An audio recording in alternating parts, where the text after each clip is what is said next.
Hi everyone, this is Larry with House of Akoti Design. Thanks for tuning into the channel today. I'm working on placement of buttonholes. So typically I would use an existing placket pattern for the buttonholes that are included with a commercial pattern, or make one. This is one that I actually had. I just modified because I did some modifications to the pattern for this shirt dress. So as you see here, this is the placket that's underneath this shinier color that I've used. I have a beautiful rayon cotton linen fabric that I've chosen, and I contrasted the placket with this satin. Okay, so paying attention to the pattern itself, you have the center portion that you see here. This is the actual facing portion that you're going to fold. So you're going to have a portion of the placket that's an interior, and of course the outside that you actually see, the exterior that's exposed.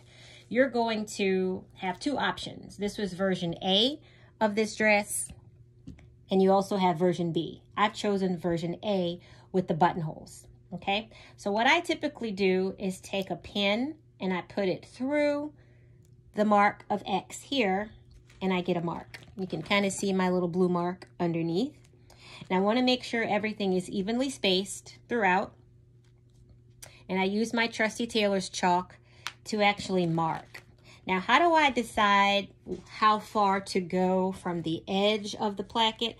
Well, it also depends on the size, the width of the placket and the width of the buttonholes. So it's kind of specific based on the garment, you know, that you're making. But for this particular one, I've come about 1/4 of an inch from the edge to start. And with my machine, it's actually going to do the buttonholes for me. So you can either do a vertical buttonhole or you can do a horizontal.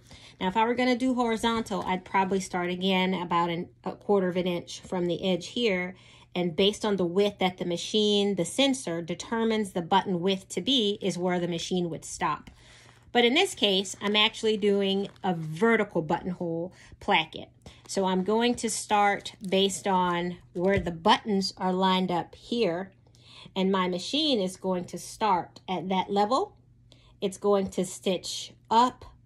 It's going to go to the right, down, and back. And then it does a bar tack. All of that's done for me. And of course, with ladies' garments, you want to sew your buttonholes on the right side, typically, of the garment, and your buttons are going to be sewn on the left-hand side, you know, of your garment. There are, of course, people that choose to do this by hand. I'm not one of them.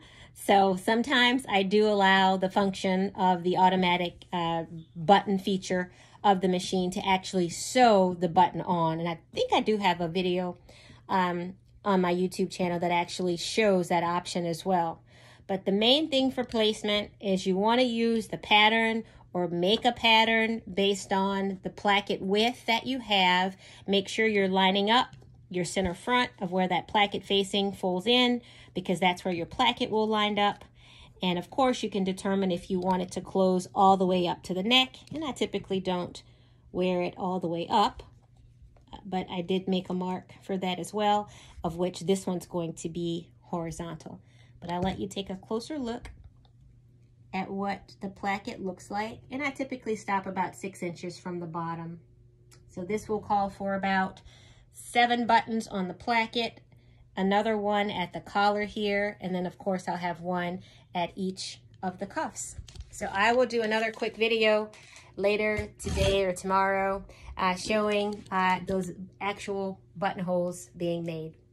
Thanks for watching, guys. Have a great day. Remember to like, subscribe, and share, and consider following me on other social media platforms as well. TikTok, House of Akoti Design, Instagram at House of Akoti, Facebook, House of Akoti Design and Gifts. Thanks for watching, guys. Bye.